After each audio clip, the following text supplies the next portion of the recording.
Un año nuevo y vidas nuevas. Como una bocanada de aire fresco. Año con año, los bebés nacidos el 1 de enero siempre son vistos con asombro. Los primeros de la década y los primeros en cumplir años. Hay incluso quienes aseguran que es por esa característica que se les llega a relacionar con dotes de liderazgo. Y en este 2020, casos hay muchos. Él es Elliot Alexander. Nació en el Hospital de Ginecobstetricia número 3 del Centro Médico Nacional La Raza a las 0,1 horas. Pesó 3 kilos 160 gramos y midió 51 centímetros. El que haya sido dado a luz es un milagro, debido a que su madre padece de asma y hubieron complicaciones durante el embarazo.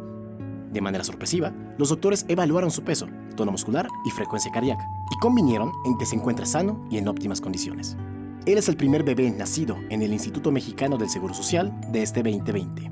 De igual forma, el primer mexiquense nacido en este año nuevo dio a luz a las 0,0 horas en el Hospital General de Ecatepec, Dr. José María Rodríguez, con un peso de 2 kilos 585 gramos y una talla de 50 centímetros. El bebé fue recibido con alegría por sus padres Marisol Sierra Santos y César Acosta Vázquez. Asimismo, a la 1:01 de la mañana, la señora Reina Yesenia dio a luz a su bebé en la alcaldía Iztapalapa. Tuvo un peso de 2,93 kilos y una talla de 51 centímetros. Sus padres se dicen felices y agradecidos de la condición en la que fue nacida su niña. Víctor Diego, 21 Noticias.